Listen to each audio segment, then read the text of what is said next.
विक्रम सम्वत 2028 साल माघ 10 गते भरतपुरमा भएको मन्त्री परिषदको बैठकमा राजा महेन्द्रले संविधान संशोधन गर्ने प्रस्ताव राखे। नयाँ संविधानको बारेमा निकै ठूलो बहस चल्यो। राजाले नयाँ विधानलाई पास गराउन सदस्यहरूलाई आह्वान गरे। केही मन्त्री परिषदका सदस्यहरूले सो विधेयकको खुलेर विरोध गरे। उनीहरू राजा मार्फत संशोधित संविधानको घोषणा गर्ने पक्षमा थिएनन्।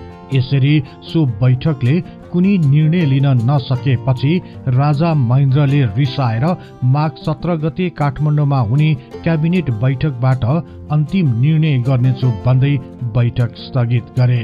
तर यो हुनुभन्दा अघि नै एक ठूलो घटना घट्न गयो। अन्य दलहरूलाई पनि राजनैतिक धारमा ल्याउने नयाँ संविधानको घोषणा हुने बेला नै राजा महेन्द्रको आकस्मिक निधन हुन गयो। यसरी राजा महेन्द्रको आकस्मिक निधन भएपछि देशभित्र के कस्तो हलचल सुरु भयो। राजा महेन्द्रको मृत्युमा कसलाई आरोप लगाइयो, यसबारे आजको कार्यक्रममा चर्चा गर्नेछौँ। विश्वास छ सदाझै यो कार्यक्रमलाई पनि उत्तिकै मन पराइदिनुहुनेछ।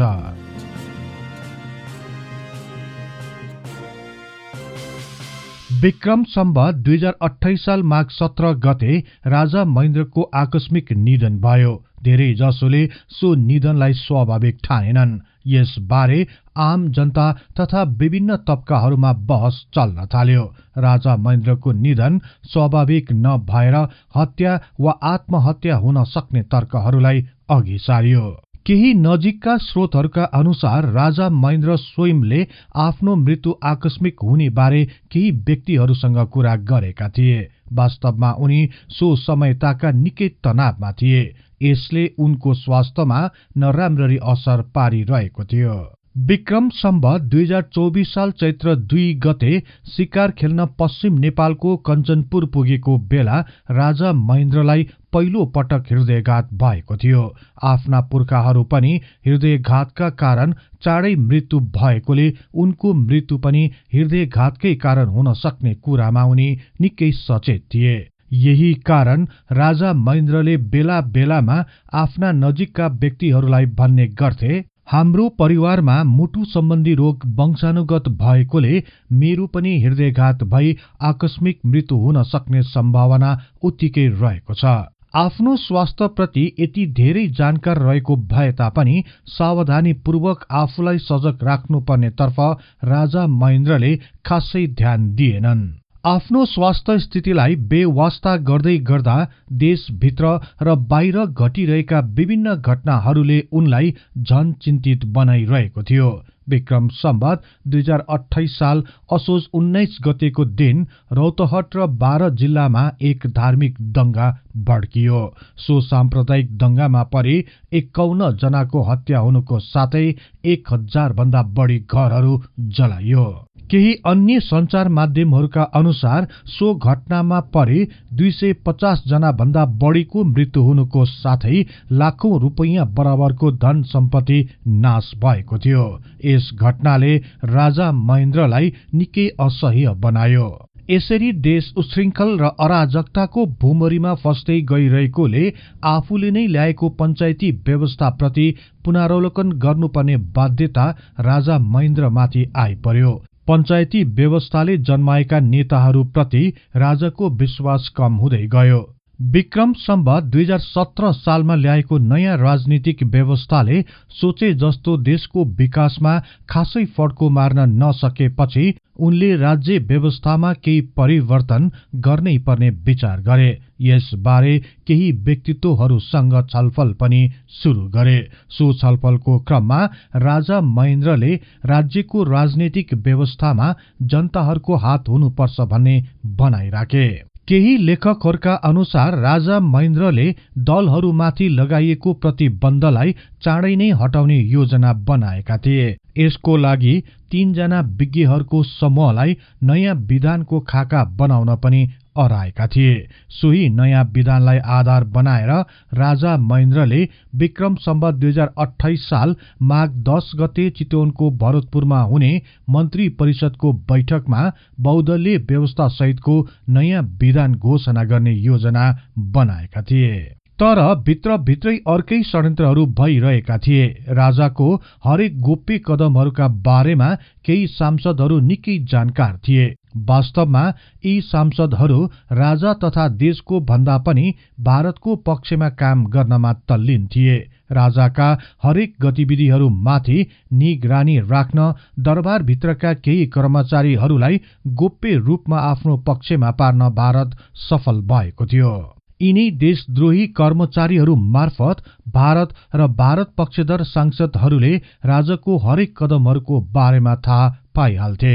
विक्रम सम्वत 2028 साल माघ 10 गते भरतपुरमा भएको मन्त्री परिषदको बैठकमा पनि राजा महेन्द्रले संविधान संशोधन गर्ने प्रस्ताव राखे। नयाँ संविधानको बारेमा निकै ठूलो बहस चल्यो।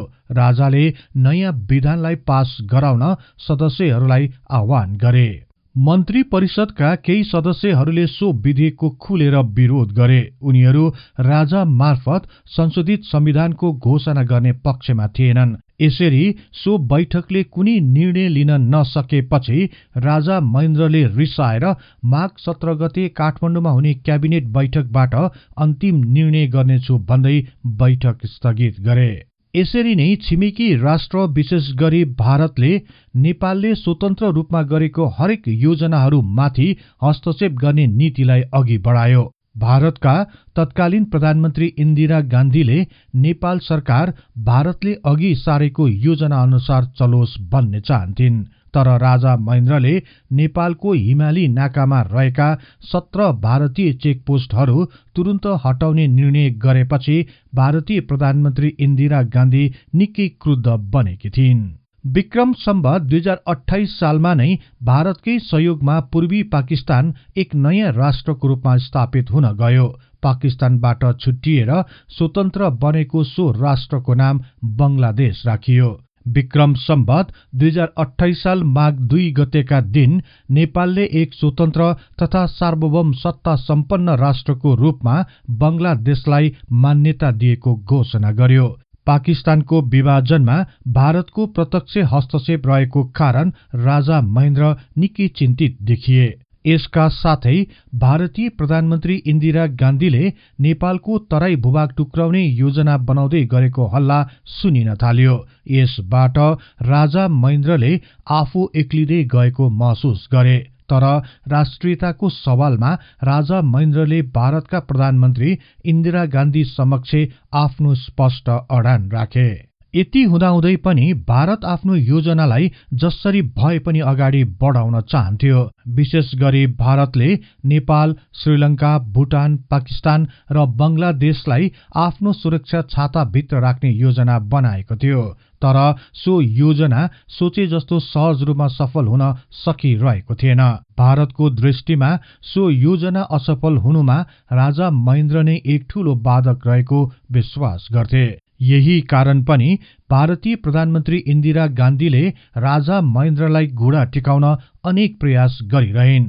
सजग बनेका राजा महेन्द्रले इन्दिरा गान्धीको षड्यन्त्रमा नफसी र उनीहरूको योजना भन्दा एक कदम अगाडि बढी नेपाललाई संयुक्त राष्ट्र संघको सदस्य बनाउन सफल भए। यस लगत्तै 53 विभिन्न अन्तर्राष्ट्रिय मुलुकहरूसँग नेपालको कूटनीतिक सम्बन्ध गाँसिन गयो। यसका साथै नेपाल विभिन्न अन्तर्राष्ट्रिय संघ संस्थाहरूको सदस्य पनि बन्यो। यही कारण पनि भारतले राजा महेन्द्रलाई एक ठूलो खलनायकको रूपमा ठान्न पुगे। केही लेखकहरूका अनुसार यसै समय ताका राजा महेन्द्रलाई देशभित्रैबाट पनि निकै असहयोग हुन थाल्यो। भारतले दबाब दिन छोडिरहेको थिएन। यही कारण पनि राजा महेन्द्र हतोत्साहित हुन थाले। अन्ततः उनी आत्महत्या गर्ने मनस्थितिमा पुगे। राजा महेन्द्रलाई शाही चिकित्सक तथा अन्तर्राष्ट्रिय चिकित्सकहरूले पनि शिकार खेल्न नजान सल्लाह दिइरहेका थिए। तर राजाले यी सबैको कुरा नसुनी शिकार खेल्न जंगलतिर लागे। यसपछि नै राजा महेन्द्र हृदयघातको शिकार भए र उनको मृत्यु हुन गयो। केही लेखकहरूले राजा महेन्द्रले रानी रत्नलाई काठमाडौँ फर्कन भनेको र उनले माघ 16 गते विष सेवन गरी आत्महत्या गरेको कुरा पनि उल्लेख गरेका छन्। राजा महेन्द्रलाई हृदयघात हुँदा रानी रत्ना दियालो बंगलाभित्र नै रहेको तर राजाले विष सेवन गरी आत्महत्या गरेको बारेमा भने तथ्य प्रमाणहरू प्राप्त हुन सकेको छैन। यसबारे केही बुद्धिजीवीहरू तथा दरबार निकटका व्यक्तिहरूले भने अर्कै प्रसंग उल्लेख गरेका छन्। उनीहरूका अनुसार राजा महेन्द्र स्वयंले विष सेवन गरेको नभई उनलाई विष खुवाई षड्यन्त्रपूर्वक हत्या गरिएको थियो। सो हत्यामा राजाका शाही चिकित्सक, भारतको जासुसी संस्था र अमेरिकी स्थित CIA को हात रहेको जनाइएको थियो। राजा महेन्द्रको हत्याको दोषी तत्कालीन राजाको उपचारमा संलग्न शाही चिकित्सक डाक्टर मृगेन्द्र राज पाण्डेलाई लगाइयो। उनलाई राम्रो उपचार नगरेको र गलत औषधि खुवाएर मारेको आरोप लाग्यो। उनी विरुद्धको आवाजहरू बढ्दै गएपछि राजा वीरेन्द्रले उनलाई राजदरबार बोलाए र सो प्रसंगबारे स्पष्ट पार्न भने। डाक्टर मृगेन्द्र राजले राजा महेन्द्रको उपचारको बारेमा सविस्तार वर्णन गरे। सो अवसरमा उनले राजा महेन्द्रलाई दोस्रो पटक भएको हृदयघातबाट बचाउन नसकिएको बताए। यसका साथै यसमा आफू निर्दोष रहेको र राजाको मृत्यु हृदयघातबाट नै भएको बताएपछि राजा वीरेन्द्र सन्तुष्ट भए। यसरी डाक्टर मृगेन्द्र राजको स्पष्टीकरणसँग राजा वीरेन्द्र सहमत भए तापनि आम जनताहरूको अगाडि उनी दोषी नै देखिए। तर एक अन्तर्वार्तामा डाक्टर मृगेन्द्र राज पाण्डेले जसले जे भने पनि राजा महेन्द्रको हृदयघातका कारण मृत्यु भएको र यसको प्रमाण आफूसँग रहेको ठोक्वा गरे। यसका साथै डाक्टर मृगेन्द्र राजले उनको बदनाम गर्न एक गिरोह लागि परेको बताए।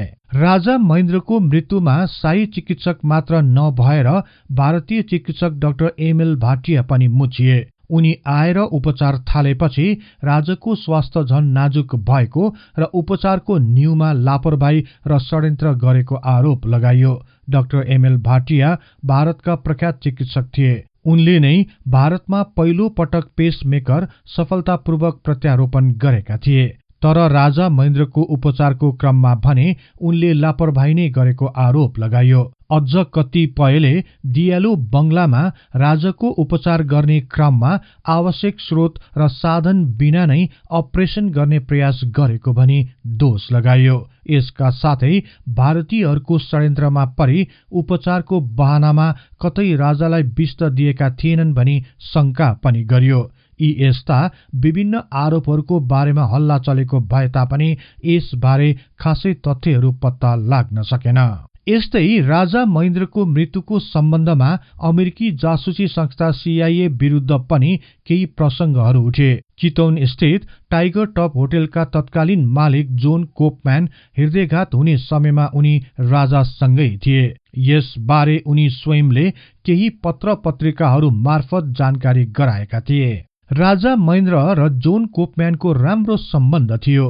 यही सम्बन्धका कारण राजा महेन्द्रले विक्रम सम्वत 2021 साल ताका टाइगर टप होटल चलाउन 15 वर्षको लागि चितवनमा 170 एकड़ जमिन उपलब्ध गराएका थिए। कतिपयका अनुसार जोन कोपम्यान CIA का एजेन्ट थिए। यही कारण राजा महेन्द्रको मृत्युमा CIA को पनि हात रहेको आशंका गरियो। जोन कोपम्यानका अनुसार राजा महेन्द्रलाई हृदयघात हुँदा उनी सँगै बसेर व्हिस्की पिउँदै थिए। राजालाई अचानक हृदयघात भएपछि उनले नै शाही चिकित्सकलाई बोलाएका थिए। राजा महेन्द्रको मृत्यु भएको केही समयपछि उनी नेपालबाट पलायन भए। विक्रम सम्वत 2029 सालमा उनले चलाइरहेको टाइगर टप होटल जिम एडवर्ड्सलाई बेचिदिए र उनी व्यवसायको सिलसिलामा केन्यातर्फ लागे। पछिल्लो समयमा सो घटनालाई उल्लेख गर्दै जोन कोपम्यानले एक लेखकलाई भने, राजा महेन्द्रको मृत्यु भएपछि म एक्लो भएँ। होटल व्यवसायमा पनि मन्दी आयो। टाइगर टप्स होटललाई हड्पिन मेरै साथीहरूले म माथि षड्यन्त्र गरे। अन्ततः मलाई नेपाल छोड्न बाध्य बनाइयो। यसरी राजा महेन्द्रको मृत्युमा विभिन्न तर्कहरू प्रस्तुत गरिनुको साथै विभिन्न व्यक्ति तथा संघ संस्थाहरूलाई आरोप लगाइयो।